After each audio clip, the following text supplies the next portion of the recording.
आथिखालाव आसामाव आरो बिटिआरआव आसामनि 2017 दा आसाम प्रभिन्सियलाइजेशन अफ सार्भिसेस एक्ट 2017 आरो 18 बे एक्ट बायदियै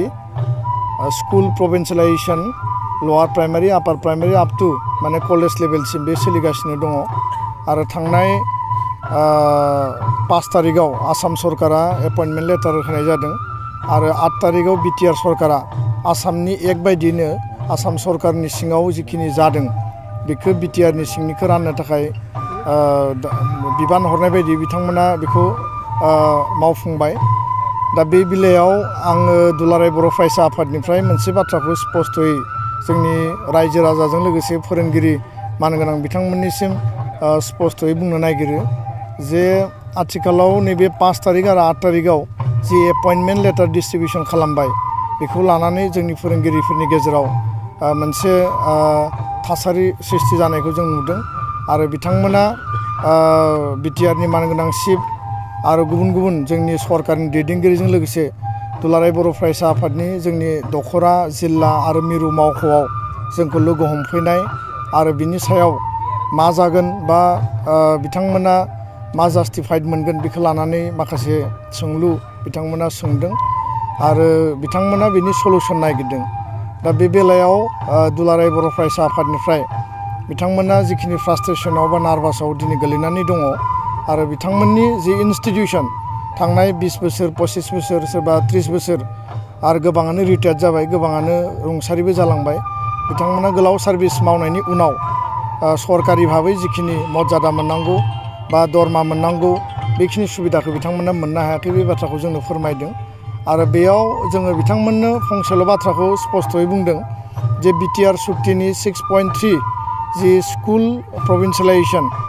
एन्ड इन्स्टिटिउसन बे बाथ्राया लिरनाय दंमोन बिटिआरनि सिङाव बर' मिडियाम एसामिस मिडियाम बा आदार मिडियाम आरो बिटिआरनि बायजोआव बर' मिडियाम स्कुलखौ सरकारि खालामनायनि जि दफा दंमोन बेखौ मावफुंनायनि थाखाय अलरेडि रमेश चन्द्र जैनखौ चेयारमेन खालामनानै डाइरेक्टर एलिमेन्टारि सेकेन्डारि हायार आरो बिटिआरनि director financial senior financial adviser बिथांमोनखौ लानानै मोनसे कमिटि दानाय जादों। दा बेखायनो नैबे प्रसेसा जोबनायनि उनाव जोङो दाख्लैबावै 12 तारिखआव नैबे कमिटिजों आरसिजेननि जि प्रभिन्सियलाइजेशन अफ सार्भिसेस 6.3 दफा मावफुंनायनि जि कमिटि आरो दुलाराय बर' फरायसा आफादनि गेजेराव मोनसे मिटिं जानानै थाङो आरो बे मेलाव जोङो 6.3 बायदियै जोंनि ओनसोलाव थानाय LP ME high school senior secondary junior college गासैखौबो लानानै आसाम नाङै माबायदि प्रक्रियाजों बा माबायदि पलिसिनि गेजेरजों बे इन्स्टिटिउसनफोरखौ सरकारि खालामनो हायो बिनि थाखाय जोङो डिटेल मडेलिटिखौ निड बेस बेसिसाव आरो एग्जामिनेशन ग्राउन्डआव सिम्पेथेटिक आरो कनसिडारेशन बे गासैबो माने नोङो जयनिं date effect date issue date आरो फारसेथिं डाइस कनकारेन्स पारमिसन रिकगनिशननि जि मेटार दङ माने बेयाव क्वालिफिकेशननि जि दङ प्रफेशनेल क्वालिफिकेशननि बाथ्रा लेन्डनि बाथ्रा स्टुडेन्ट एनरलमेन्ट रिजाल्ट बे गासैखौबो जोङो इन डिटेल जोङो कमिटिनि होदों आरो कमिटिया बिनि सायाव डिटेलै जों डिसकास खालामदों 1-to-1 पइन्टफोरखौ जों डिसकास खालामदों आरो बे गासैबो मडेलिटिखौ सरकारनो पलिसिनि थाखाय आरो डिसिसननि थाखाय बिथाङा गाबोनो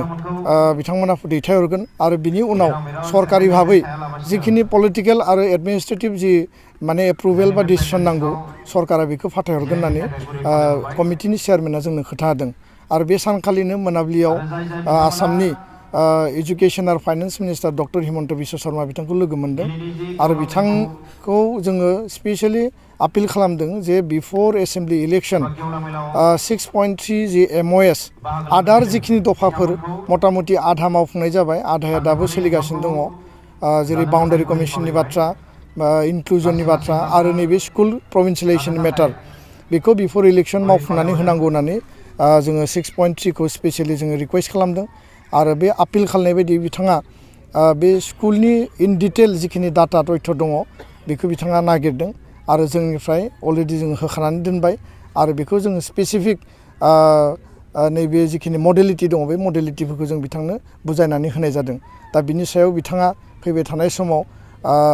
डिसकास खालामनायनि गेजेरजों गभर्नमेन्ट लेभेलनिफ्राय मोनसे मोजां डिसिसन होननानै बुंदों आरो जोङो हपफुल जे बे खामानिया इलेक्शननि सिगां माबा नङा माबा मोनसे पजिटिभ डिसिसन फैगोन आरो बिनि गेजेरजों जोङो इयुनाव हाबा मावनो हानाय बा नैबे स्कुलखौ प्रभिन्सियेलाइज खालामनो हानाय बा कलेजखौ प्रभिन्सियेलाइज खालामनायनि जिखिनि खामानि दङ बे खामानिखौ जों मावनो हागोन दा बेखायनो आङो फोरोंगिरि नोंथांमोनखौ गुरैयै खावलायदों